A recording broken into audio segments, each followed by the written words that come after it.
Listo, ya. Sí, aquí estamos. Ya, sale. Ok, entonces empieza 3, 2, 1. Bienvenidos a Ven, Sígueme, amigos. El programa que es patrocinado por la torta de tamal, el desayuno predilecto del capitalino y el mexiquense. Mi nombre es Fernando Cavaletti y este fin de año e inicio de año tenemos la clase de Ven, Sígueme. Último programa del año. Del libro de Mormón. Y está con nosotros nuestro querido amigo Dulce Pavón. Y Mario Vázquez. Así es, amigos. Tal vez por última vez, todos juntos. Pero estamos muy emocionados por estar aquí con ustedes y como lo mencionó Cavaletti, vamos a empezar a explicar un poco acerca del libro de Mormón. A lo largo de todo este año se les va a pedir que por favor estudien el libro de Mormón y mínimo deberán de haberlo leído una vez en el año, ¿no? Mínimo. Entonces, comenzamos, Cavaletti. También queremos recordarle, hermana ama de casa, está cansada de que los romeritos se le hayan quedado y no sabe qué hacer con ellos. Cansada de que siempre le pasen la misma receta en la sociedad de socorro y no tenga otra cosa que hacer más que las galletitas esas Todas feas de Y siempre. de todos modos se sala. No se ¿Qué preocupe, quiere? porque en Ven, Sígueme pensamos en todos ustedes y en especial en usted que nos ve desde la comodidad de su hogar. Y tenemos este año el canal que vamos a estrenar de la Sociedad de desde mi Socorro. barrio a tu cocina. ¿Qué puedo cocinar? Estamos pensando todavía en el nombre. No puedes cocinar, Dulce. Quien nos va a estar ayudando con la dinámica es la hermana Maribel Morales Briviesca. Y estamos muy De Limón. agradecidos con ella porque nos va a brindar este apoyo. Entonces, hermanas, Como Peña Nieto. espérenlo porque también vamos a ir a su cocina y vamos a estar con ustedes ahí. No dijimos que vamos a enseñar a envasar. Vamos a aprender a hacer cosas que hacían antes en la Sociedad de Socorro, como jabones y cosas de ese tipo. Colchitas. Y ándale. Pero bueno. Cosas útiles para el hogar. No importa, entonces espérenlo muy pronto dentro de sus hogares. Sin embargo, en esta ocasión les pedimos, por favor, que prestemos atención a la parte del libro de Mormón. Entonces, Cavaletti, ¿con qué empezamos esta clase? Vamos a hablar un poquito sobre la historia del libro de Mormón. Corría el año de 1823 y el profeta José Smith no había vuelto a tener comunicación con Dios desde hace ya 3 años. José y sus amigos eran jóvenes y desenfadados y a veces hacían tonterías, pero José aprendió que el ser perdonado una vez no significa que nunca más necesitara volver a arrepentirse. Tampoco su gloriosa visión dio respuesta a todas sus preguntas ni acabó para siempre con su confusión. El 21 de septiembre de 1823, José, que ya tenía en ese entonces 17 años, estaba acostado y despierto en la habitación del ático que compartía con sus hermanos. Esa noche se había quedado levantado hasta tarde, escuchando a su familia hablar de las diferentes iglesias y las doctrinas que enseñaban. Ahora todos dormían y el silencio reinaba en la casa. En la oscuridad de su habitación, José comenzó a orar, suplicando con fervor que le perdonara sus pecados. Anhelaba entrar en contacto con un mensajero celestial que pudiera asegurarle su condición y posición ante el Señor y darle conocimiento del evangelio que se le había prometido en la arboleda. José sabía que Dios había contestado sus oraciones antes y confiaba plenamente en que lo haría otra vez. Mientras oraba, junto a la cama apareció una luz que se hizo más brillante hasta iluminar toda la estancia. José miró hacia arriba y vio un ángel en el aire. El ángel llevaba puesta una túnica blanca que le llegaba hasta las muñecas y los tobillos. La luz parecía emanar de él y su rostro brillaba como un relámpago. Ya sabemos quién es, señoras y señores. Moroni. El ángel Moroni, con todo y trompeta. ¿Tienes un nombre favorito para ponerle a tus hijos de todos los miembros de la iglesia? El primero, todos sabemos que es Nefi. Claro. Sí, pero es interesante estos relatos acerca de cómo aparece el ángel Moroni, porque dice que el cielo se abre, sale el ángel Moroni y se vuelve a cerrar el cielo, como si fuera una especie De conducto, como él lo menciona, ¿no? Como una especie de conducto, ¿no? Me gusta mucho. En algún momento subimos un video a Ven Sígueme en cuanto a la de una manzana, ¿te acuerdas? Que alguien explicaba acerca de las 4 dimensiones. Y es importante también saber que existen este tipo de agujeros en los cuales el Señor yo creo que puede acceder para que sus mensajeros puedan cumplir con las responsabilidades que les manda, ¿no? En este caso podría ser lo que viene pues Moroni para poder comunicarse con José Smith y explicarle un poco acerca del libro de Mormón. Es lo que algunos estudiosos creen, ¿no? Que los agujeros de gusano son para transportar. Viajar en el Y también lo relacionan con la primera visión, cuando dice, vi una columna de luz más brillante que eso, es por eso que dicen que son como esos portales o esos gusanos de luz. Y pues a pesar de que haya cosas que no comprendamos, debemos de entender que Dios pues todo lo sabe, ¿no? Y que no hay cosa que Él no vaya a revelarnos más adelante. Pero por lo mientras es importante reconocer que pues como que Moroni vestía esta túnica y que tenía este semblante, ¿no? Así es. Sigue grabando, ¿verdad? Ok. Al principio José tuvo miedo, pero pronto rebosó en paz. El ángel lo llamó por su nombre y dijo que se llamaba Moroni. Le declaró que Dios le había perdonado sus pecados y ahora tenía una obra para él. Dijo que el nombre de José se tomaría para bien y para mal entre todo el pueblo. Moroni habló de unas planchas de oro enterradas en un cerro cercano. En ellas estaba grabada la historia de un pueblo que habitó antiguamente en las Américas. El registro relataba sus orígenes y narraba cómo el Salvador los había visitado y les había enseñado la plenitud de su evangelio. Moroni dijo que enterradas con las planchas había 2 piedras de vidente, que tiempo después José llamó el Urim y el Tumim, o intérpretes. El Señor había preparado estas piedras para ayudar a traducir el registro. Ambas piedras diáfanas estaban sujetas a la otra y aseguradas con el pectoral. Me llama la atención que Moroni empezó a hablarle a José, pues de que realmente había un registro que narraba que el Salvador había venido a esta tierra, porque sería ilógico, ¿no? Que si un Dios es un Dios universal, pues solo hubiera visitado el Medio Oriente. ¿Qué piensan? Sí, a mí se me hace como, no sé, me pongo a pensar, sí, le voy a hablar a la mitad de mis hijos y a la otra mitad, pues, a ver cómo les va, ¿no? Sería como, no sé, en las escrituras él mismo dice que, pues, ¿qué padre le dará a su hijo una piedra si le pide de comer? Entonces es lo mismo con Dios, no le iba a dar como a unos sí y a otros no. Me gusta pensar que a diferencia de los papás terrenales, él no tiene como hijos favoritos, ¿no? Sabemos que los papás terrenales ahí tienen hijos favoritos, incluso los presidentes de misión tienen misioneros favoritos, pero él no. Él lo que enseñó allá también lo enseñó aquí. Y así como les visitó y les ministró, también lo hizo aquí. Entonces, para mí es un Dios amoroso con todos sus hijos. No hace distinción ni excepción. Y recuerdo mucho esta escritura en el libro de Mormón, donde dice que así podemos ver cómo sus entrañas están abiertas para todos, ¿no? Y que sus brazos están abiertos para cualquier tipo de pueblo y no además de discriminación, como lo mencionaban ustedes. Me gusta mucho que el libro de Mormón solamente tenga como objetivo pues demostrar que Jesús es el Cristo. No hay otra cosa. Testamento de Jesucristo. Es el mejor. No le busquemos otra cosa. No es eslogan, pero es como lo mejor. Sí. Ahí se resume todo, ¿no? Yo creo. Y bueno, amigos, ¿alguno de ustedes recuerda de qué estaban hechas esas planchas? Las planchas de... Pues dice que era de oro, ¿no? Pero dice que era de apariencia de oro. O sea, podemos decir que eran doradas. Ok. Esto es muy importante porque aquí viene algo interesante. La crítica antimormona asegura que si las planchas hubieran sido realmente de oro, José no las hubiera podido cargar. Y aquí es interesante notar que precisamente en estas primeras páginas del libro de Mormón que estamos estudiando en la introducción, ni José ni ninguno de los testigos dijeron que el antiguo registro estaba hecho de oro sólido. Tampoco usaron el término planchas de oro o, pues sí, planchas de oro. Todo lo que José dijo es que tenían la apariencia como de oro. No sabemos como tal el metal, ¿no? ¿Sí lo sabemos? No, especulan, vamos a ver, creo que sí lo noté, especulan que está hecho de una aleación que también han encontrado en otros registros, porque comentan también que si hubiera sido oro sólido, hubiera sido muy blando. Sí, pues sí, es como papel, literalmente, ¿no? Entonces cuando intentan grabar ahí, pero me acuerdo que decía que era muy difícil escribir en ellas, ¿no? Entonces supongo que tenían que poner demasiada presión en ellas para poder hacerlo. En los videos del libro de Mormón, pues no los veo batallar, ¿no? Como con técnicas, ¿cómo se llama esto? ¿Repujado? Pero yo creo que sí era algo similar a eso, porque si eran unas láminas de algún metal, de todas maneras sí tenían que tener cierta fuerza y algo que rayara el metal. Pues, no, y además de eso, como los símbolos que utilizaban, ¿no? Como dice que era egipcio reformado y los egipcios pues utilizaban sus jeroglíficos pues, bastante a lo mejor exactitos, ¿no? Bien bonitos. ¿Y si te equivocabas? No había corrector. No, por eso. Había que fundir otra vez. ¿Fundirlo de nuevo?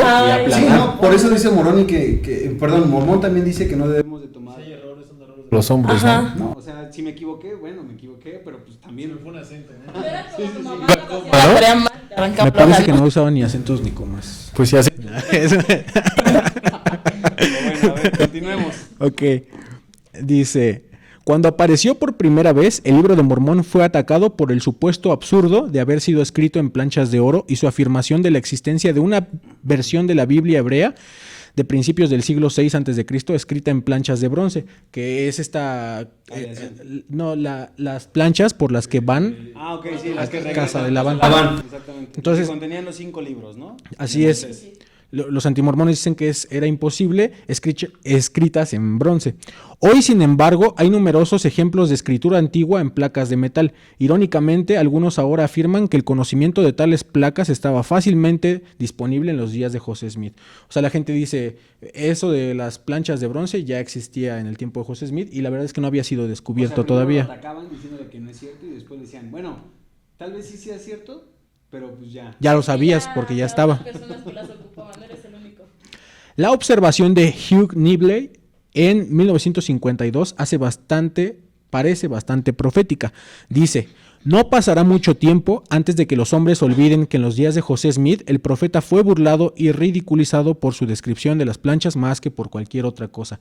O sea, la gente le decía, estás loco porque no hay tales escritos y no existen y te lo estás sacando de la manga. Pero después vimos que... Claro, ¿no? Que lo rompían, ¿no? Que lo rompían. Ok. Los testigos del Libro de Mormón fueron consistentes en su testimonio de que las planchas pesaban entre 40 y 60 libras. Esto es un peso en kilogramos de 18 a 27 kilogramos. O sea que era algo que sí podías cargar. O sea, sí es pesado, pero puedes llevarlo. 20 kilos. Un garrafón. ¿Tampoco pesan 20 kilos? Son 20 litros. De 18 a 27, entonces sí... Ay, si las amas de casa cuando van al mercado, ¿cuánto no cargan en kilitos de fruta y verdura? Pero Sí es difícil. Los dedos bien feo. De todas maneras, cálalo. A ver. Dice, algunos críticos suponen que las planchas de oro son de oro puro o que son de un bloque sólido de oro. Ninguna conclusión está justificada porque, 1, las planchas de oro puro serían demasiado suaves para mantener bien el grabado. Una aleación de oro y cobre llamada tumbaga, conocida en Mesoamérica, se adaptaría tanto a la apariencia como al peso de estas placas. Y 2, las planchas no eran de un bloque sólido, sino un conjunto de hojas en forma de páginas, lo que reduce el peso aproximadamente en un 50%. Todos estos datos son sacados de Fair Mormon, una página que la iglesia apoya, en apologista, que defienden a la iglesia.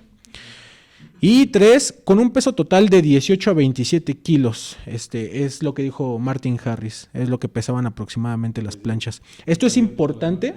¿Cómo? Pesarían más, pero por su culpa. Pero perdí 116.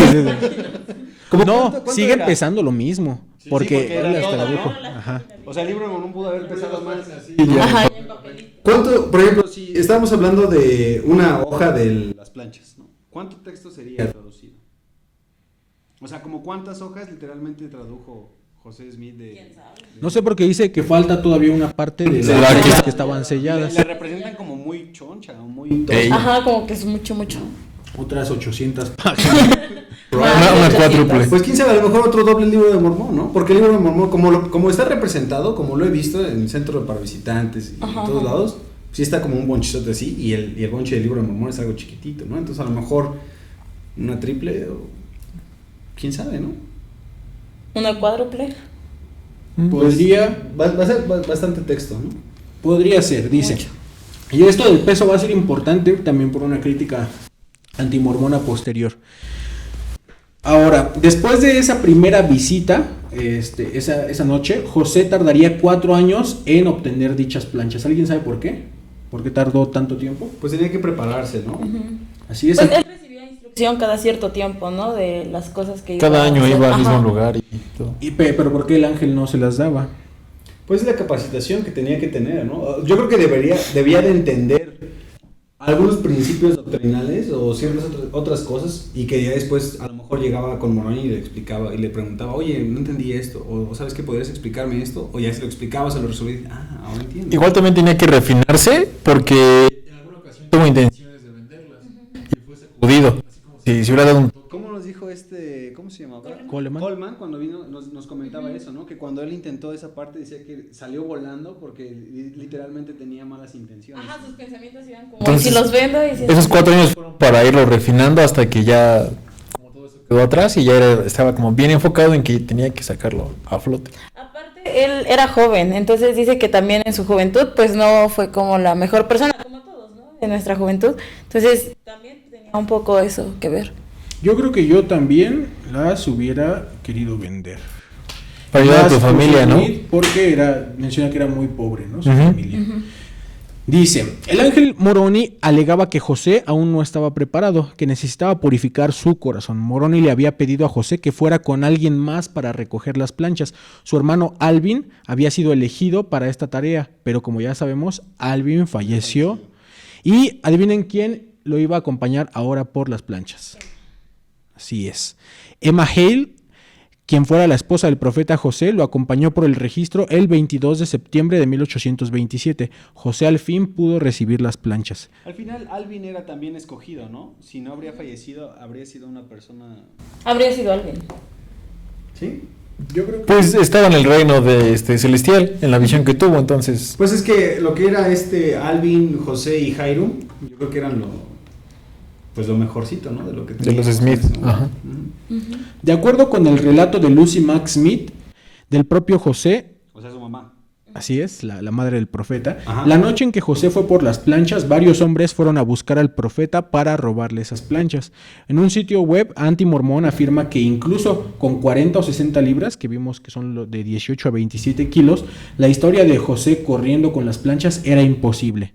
Los críticos afirman, es inconcebible que alguien pudiera correr con un juego de placas de metal de 25 kilos, saltar sobre troncos y además ser capaz de pelear y ganarle a 3 hombres que durante aproximadamente 1 a 3 kilómetros se empeñaron por quitarle las planchas a José.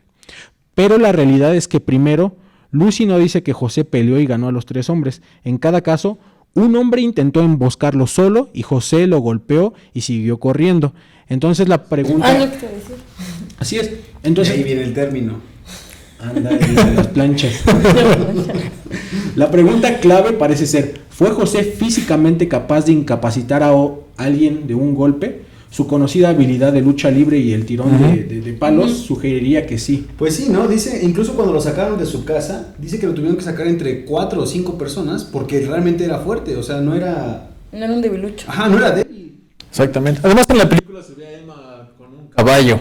Entonces no creo que se hayan ido a patín hasta allá, ¿no? Pues venía en una carreta. Yo me acuerdo de eso. Lo que pasa Pero en la es bajada, que ¿no? lo que pasa es que Emma Ajá. se queda en la falda del monte y solo José sube. De hecho, no baja con las planchas, las deja dentro de un tronco, va a casa y al día siguiente es cuando va por las planchas. Así es. correr con ese peso. Hay que hacer la prueba. Todos con un garrafón. Aquí hay un dato curioso de que sacamos de Book of Mormon Central. Y es que las planchas de oro fueron entregadas en un día muy especial. Dice, la visita inicial del 21 de septiembre de 1823 coincidió con la celebración de la fiesta de los tabernáculos de ese año. En 1824, el 22 de septiembre fue la víspera del Año Nuevo Judío, el Rosh Hashanah. ¿Quién sabe si se pronuncia así? Perdona a la comunidad judía si no se pronuncia así. Y el comienzo de las fiestas de otoño de 1825. El 22 de septiembre fue precisamente el Yom Kippur, el día de la expiación para los judíos. En 1827, que fue el último año, cuando Moroni al fin entregó las planchas, coincidió exactamente con el Rosh Hashanah, otra vez, también conocido como la fiesta de las trompetas. Entonces, en estas 4 ocasiones que se presenta Moroni, tiene que ver con días muy especiales para el judaísmo. En esta temporada eran importantes, que se celebraban en el otoño de cada año, se remonta a los días del antiguo Israel, y los estudios han encontrado numerosas evidencias de su observación en el Libro de Mormón. Con el tiempo, muchos temas clave se asociaron al Año Nuevo y con la fiesta de la cosecha en general.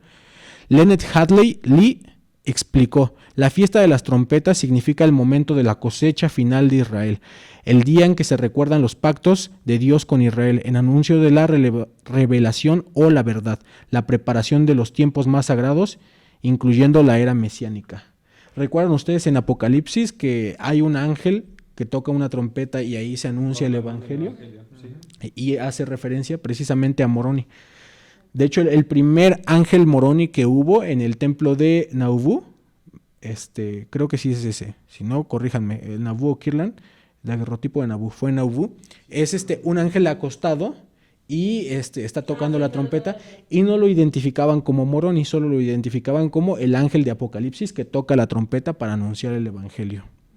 Pero qué interesante, ¿no? ¿Qué piensan de eso? Creo que es importante... Sin palabras, dice. No, es importante reconocer la función que tenía Moroni. Incluso Juan había visto esa oportunidad de cómo se iba a predicar el evangelio, y obviamente dentro de las muchas profecías que existen, me acuerdo que mi presidente de misión mencionaba una muy específica del libro de Mormón, que viene diciendo que se iba a inundar el mundo con justicia y con verdad, y que una de las maneras en las que iba a suceder iba a ser por medio del libro de Mormón. Al final, literalmente, Moroni formó parte de esta predicación del evangelio, y yo creo que el que le diéramos una trompeta, pues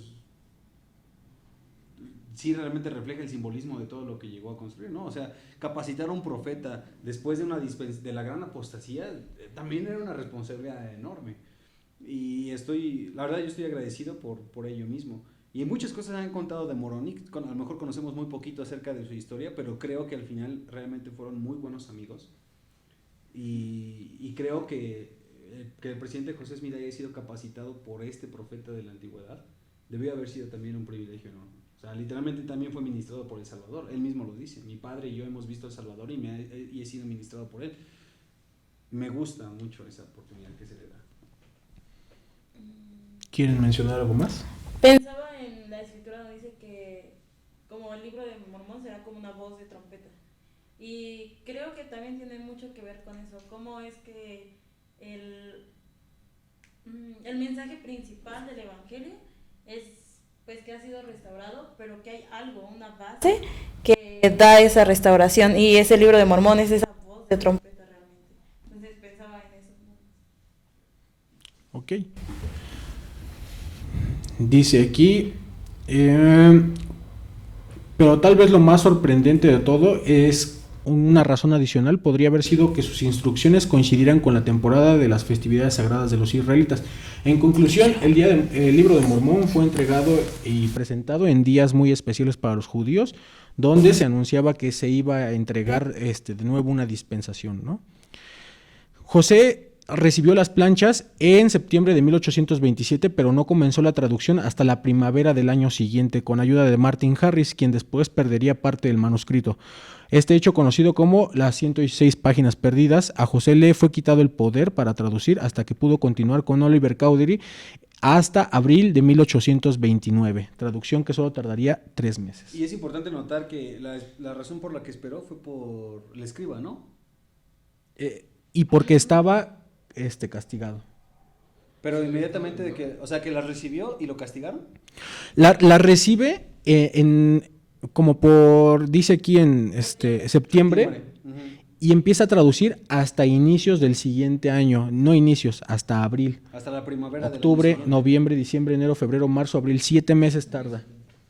Por eso, pero por ese lapso que tardó, ¿fue porque estuvo castigado? No, porque estaba como buscando, escriba, ¿no? Y porque tenía más cosas que hacer, estaba recién casado y tenía como que trabajar en muchas cosas.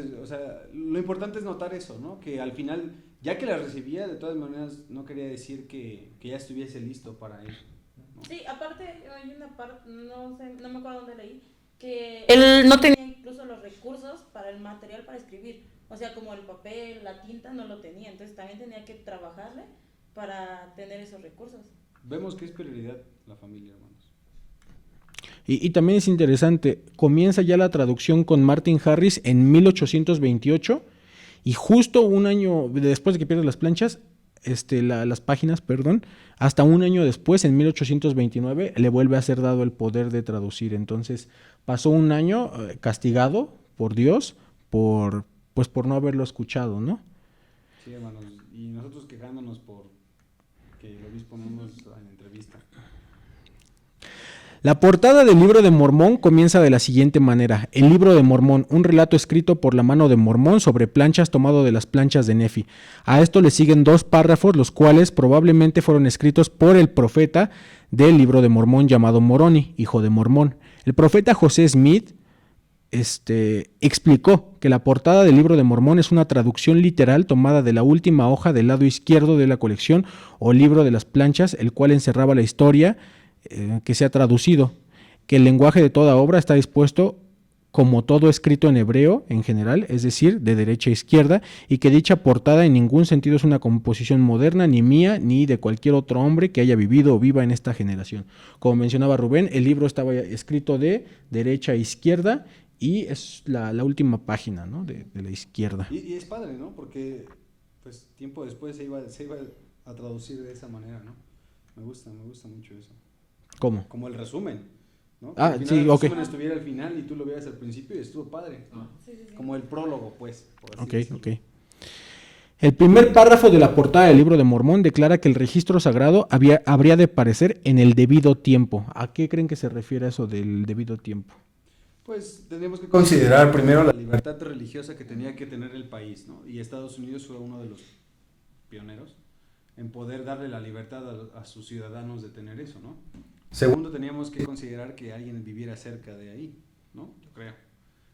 Tercero, pues que era el momento adecuado para que todo se llevara a cabo, la restauración del Evangelio. O sea, literalmente en ese momento José Smith, yo creo que no iba a alcanzar ningún momento más óptimo que esos 14 años, ¿no? A lo mejor en los que él vio a nuestro Padre Celestial en la primera visión, más adelante cuando él tiene la oportunidad de platicar con Moroni, todavía más adelante cuando recibe las planchas, cuando está haciendo la traducción, cuando restauran el sacerdocio de Aarón, todos los demás.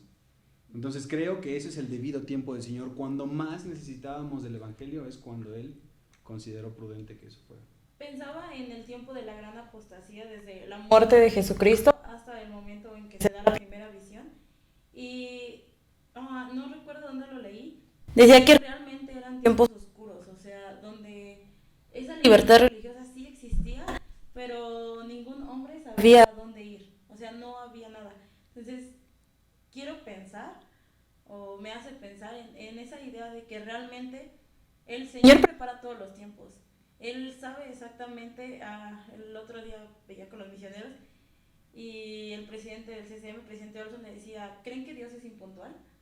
Como, ¿no creen que Dios tiene tal cual una agenda de cuándo y dónde van a suceder las cosas?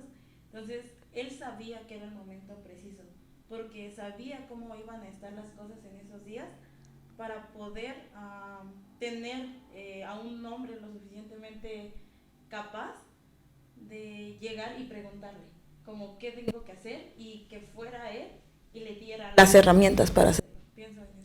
Doctrina y Convenios menciona esa parte, ¿no? Debido a las calamidades del mundo, aquí llamé a mi siervo José y le di mandamientos desde los cielos. Y me gusta mucho esa escritura, esa es la razón por la cual... Empezando Doctrina y Convenios. ¿Sí? Empezando Doctrina y Convenios, creo que es Doctrina y Convenios 1.16 o algo así. Sí, más o menos.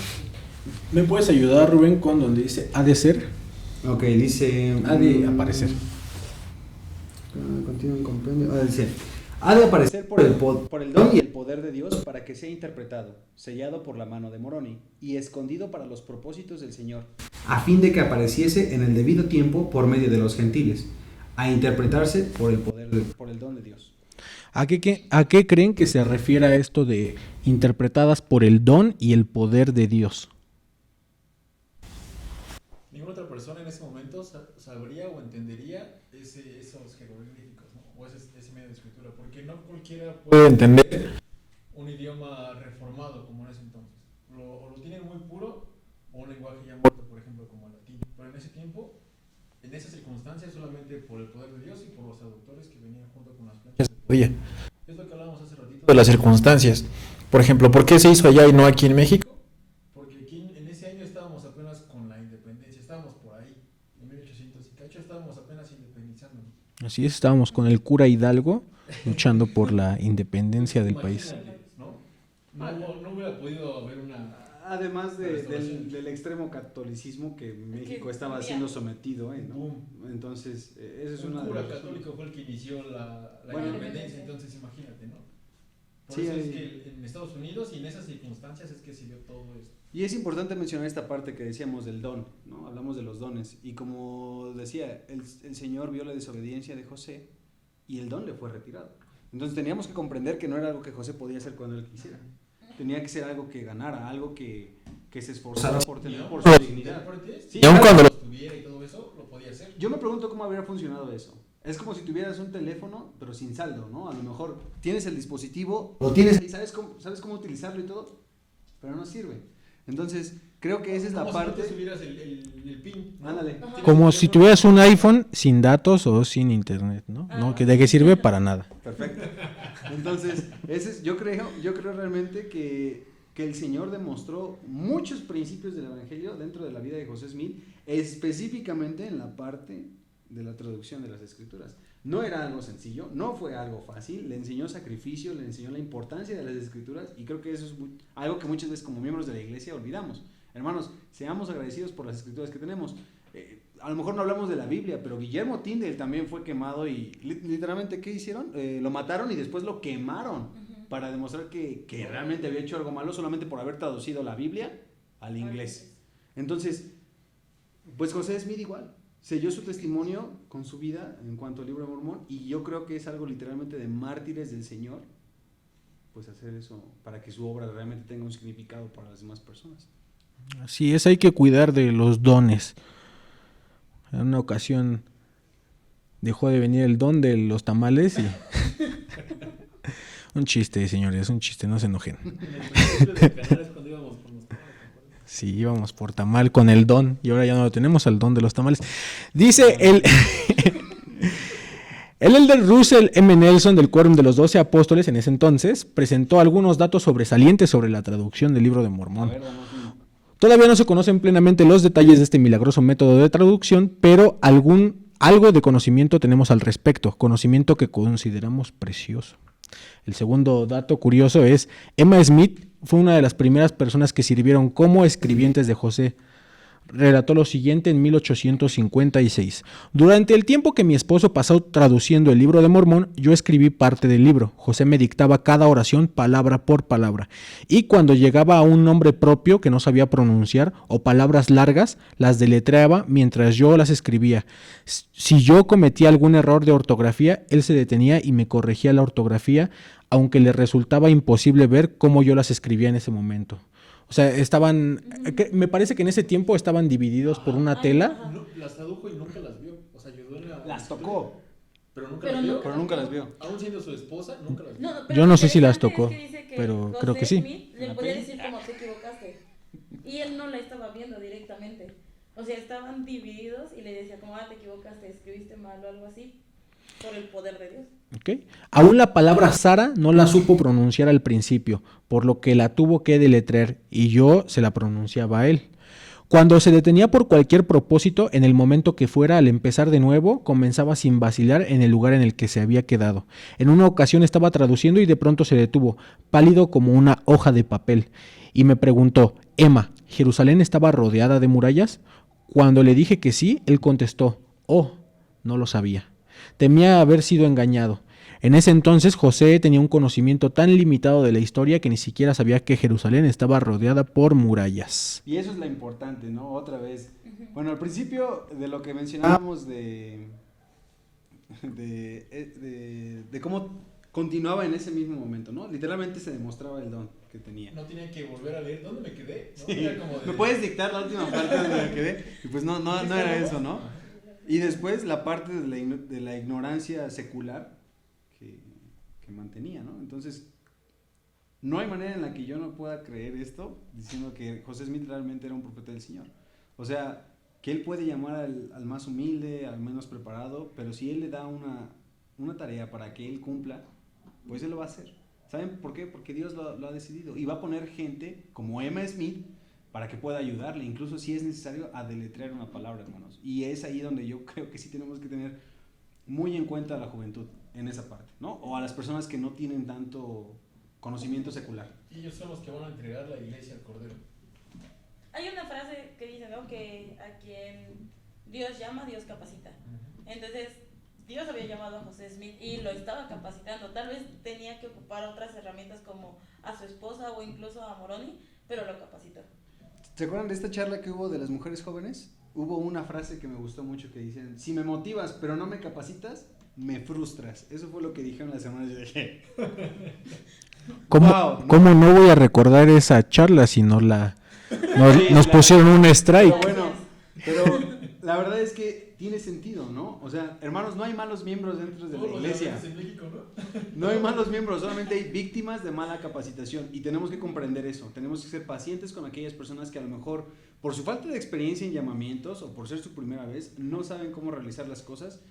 Y más importante, tal vez aún, hermanos, tenemos que tener cuidado con murmurar o hablar de cómo deberían usar sus llaves para poder aconsejarlos. No podemos hacer eso. Respetemos esa línea de sacerdocio o esa llave de inspiración que esas personas tuvieron. Si se nos llegase a pedir ayuda, lo recomendable, hermanos, es dar nuestro punto de opinión o de vista y después alentarle a que esa persona busque su propia revelación, ¿no? Entonces, es relevante que las personas puedan llegar a aprender a comunicarse con el Salvador, porque al final, pues, es lo que Él quiere, ¿no? Y cuando las personas se den cuenta, bueno, o estén comunicándose con el Señor, yo creo que al final, lo único que van a notar es que el Salvador también intentaba comunicarse con ellos, ¿no? Entonces, esforcémonos, hermanos, por apoyar a nuestros líderes, por menos capacitados que parezcan estar. Muchos dicen, como si yo fuera obispo, yo haría esto, ¿no? O si yo estuviera enseñando, yo haría esto. Pero Por eso. fácil, tú no estás ahí, ¿no? Si el Señor te hubiera llamado, ahí estarías, pero no eres tú. Entonces, da tu punto de vista, tu opinión lo más neutral posible, sin afán de murmurar o de ofender. De hecho, en el Instituto Coacalco tenemos un buzón de quejas y sugerencias. Por si ustedes gustan venir aquí un día a poner algo. Está bien bonito. Una queja y una sugerencia. Se encuentra en el muro de Facebook de Rubén Martínez. También. No, José Smith aplicó un Luis Videgaray, ¿no? Cuando dijo, yo vine a aprender. yo aquí vine a aprender. Luis Videgaray es un político de México. Perdón a todos los hermanos. Y vino, igual que José Smith, a aprender sobre la marcha. El señor Videgaray dice...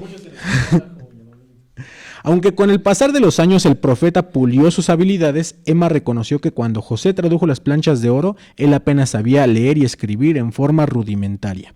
José Smith no podía ni escribir ni dictar una carta coherente y bien redactada, así que mucho menos dictar un libro como el Libro de Mormón. Y aunque participé activamente en los sucesos que se produjeron, me resulta tan maravilloso, una maravilla y un prodigio como a cualquier otra persona, dice Emma Smith. Apenas sabía leer y escribir y aún así le corregía sus faltas de ortografía a Emma, ¿no? Pues sí, pues es que al final es algo nuevo era algo nuevo también para ella, ¿no?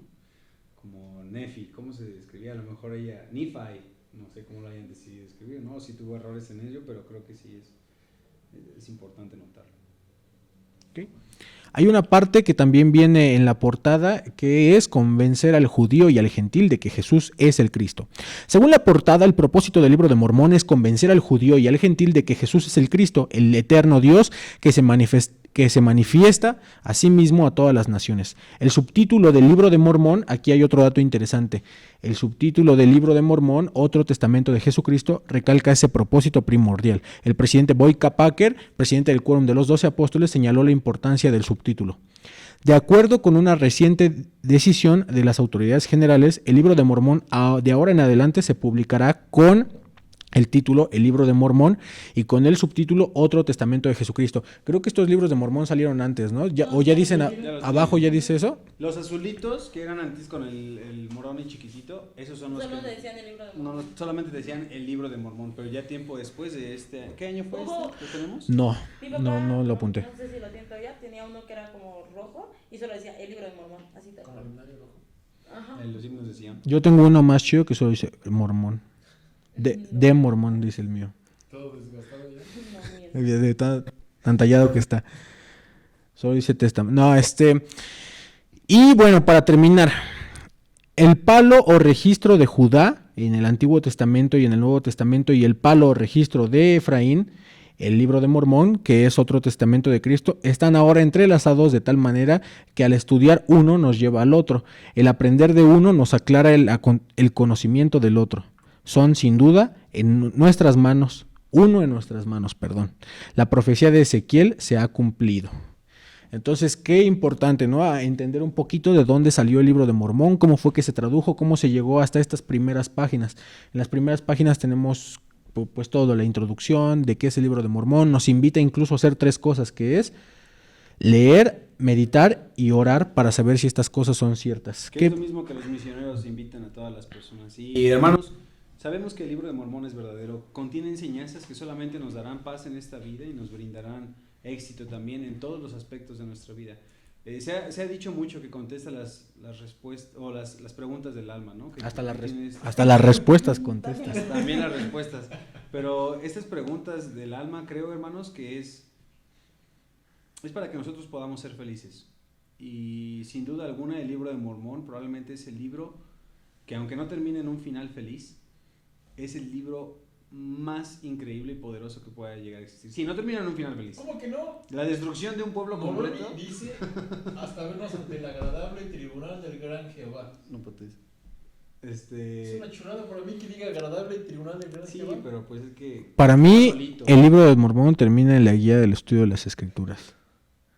No recuerdo cuál es la última, El pero tuyo nada más dice Termina Mormón. en los déjame ver. Pero bueno, es importante eso que notemos, hermanos. Y al final les invitamos a que cada uno de ustedes pueda adquirir su copia personal y durante todo este año puedan empezar a hacer sus propias anotaciones de lo que ustedes sienten, de lo que el libro de Mormón tiene para ustedes, de lo que ustedes necesitan trabajar, de fe, arrepentimiento, bautismo, del Espíritu Santo, para que ustedes aprendan un poco más sobre qué es lo que el Señor espera que ustedes hagan. Realmente yo comparto mi testimonio con ustedes de que el libro de Mormón es verdadero y que es el libro más perfecto que existe sobre esta tierra y que a medida que ustedes lo lean y pregunten al Señor, obtendrán una respuesta del Espíritu Santo haciéndoles saber que lo que ustedes leyeron es verdadero. ¿Ya lo oyó, señora? ¿Algo más? Dulces nos queda bien así como ¿de qué están hablando? José Smith dijo que es el más correcto y Rubén dijo que es el más perfecto. ¿A quién le hago caso? No, estaba pensando en lo que hablaban de que los misioneros invitan a hacer y, perdón, pienso 24/7 en los misioneros, pero hay una parte que me gusta del folleto que se me hace muy muy interesante porque dice, para obtener ese conocimiento, o sea, de que el libro de Mormón es verdadero, debe leerlo, meditar sobre su mensaje y tener el deseo de saber si es verdadero. Y me gusta la palabra tener el deseo, como no solamente es preguntar si es verdadero, realmente uno tiene que desear saber que es verdadero. Y más adelante sigue diciendo, debe pedirle a nuestro Padre Celestial que le confirme que es su palabra, y si usted lo hace, Él le revelará por medio del Espíritu Santo que es verdadero. Entonces, me gusta mucho que dice el deseo, y todo dentro de la iglesia tiene que suceder con el deseo. José Smith llegó a saber qué era, o a qué tenía que hacer gracias al deseo. Ok. Mario, ¿deseas comentar algo? Sí deseo. Me gusta mucho el saber que fue un libro traducido, porque es una gran diferencia entre escribir un libro y traducir un libro. Fue un libro traducido por alguien que no tenía tanto conocimiento, no era experto en la lengua, no era experto tampoco en el habla, y aún así pudo traducirlo. Incluso en Doctrina y Convenios, el Señor reta a una persona a que escriba algo semejante, ¿no? Hay algo igual de poderoso y semejante y no puede. Y este hombre estaba más capacitado y más instruido que el profeta y aún así no puede.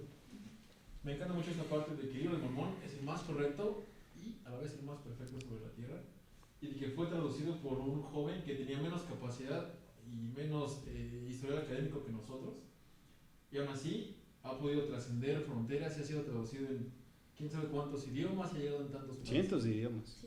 Y seguimos abriendo, bueno, sigue llegando la iglesia a más países. Y lenguas también. Es importante también notar eso, ¿no? Como la de, por ejemplo, estaba en maya, en otomí, En maya. Está muy padre. Sí. Obviamente son todavía pequeñas selecciones, pero es importantísimo darnos cuenta de que eso también va destinado para los pueblos indígenas de todas partes del mundo. Ya está en italiano, en portugués, en inglés y en También. español. Por un momento pensé que estabas hablando de mí, Mario. No, pero me gusta mucho esa parte de que, aun cuando no tengas muchos estudios y mucha preparación, si el Señor te necesita en algo, te va a capacitar para que puedas hacerlo y para que pueda trascender más allá de tu comunidad, por ejemplo. Claro.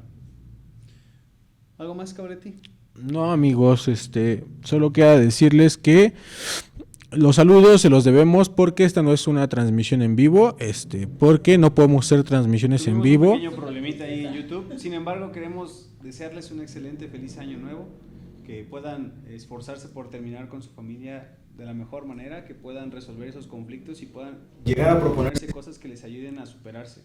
Para los solteros que puedan pues, dar el siguiente paso, y para todas aquellas personas que están esforzándose por llegar a cumplir incluso lo de la escuela, que puedan terminarlo. Muchas felicidades para todos aquellos que se han inscrito y que están determinados por seguir adelante. Gracias. El examen, exacto. Y les amamos mucho. Muchísimas gracias por estos meses que nos han acompañado. Próximamente tendremos ya el aniversario de Ven Sígueme y estamos muy emocionados también por ello. No podremos hacer un en vivo, pero Sí, en sí Facebook. Vamos a poder hacerlo. Y hermanos, ya saben, compártanlo en sus redes sociales. Les amamos mucho. Dulce, ¿algo que quieres decirles? Les amamos mucho y gracias por vernos. Mario, ¿algo que quieres Les amamos decirles? mucho por 3. Muchas gracias por este casi año.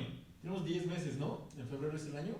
Así Por es, estos correcto. 10 meses a su lado. Gracias por todo lo que han compartido. Tenemos ya 11 meses y en febrero, el 3 de febrero, cumplimos los 12 meses. Muy emocionados, muy emocionados. Pero de verdad, hermanos, esto no sería pues prácticamente nada si no sería por ustedes. Sin mí. Y es una de las razones por las cuales tenemos... Don que se tiene hasta que se dice que Se tiene. Se pierde hasta que... ¿Cómo? Primero, Mario acaba de perder el don de hablar al intentar corregirme. Les damos un fuerte abrazo, les mandamos a donde quiera que estén. Yo soy Rubén Martínez, estuvimos con... Fernando Cavaletti. Dulce Pavón. y Mario Vázquez. Nos mandamos un abrazote entre todos. Otra vez, feliz año nuevo, 2020, nos vemos aquí y estudien a lo largo de la semana el libro de Mormón, otro testamento de Jesucristo. Así es, hermanos, si quieren apoyarnos pueden mandarnos materiales para que podamos mejorar la grabación. Cuídense mucho. Bye. Bye. Bueno, ¿qué esperan? Pónganle. Pues Mario, por favor, los honores.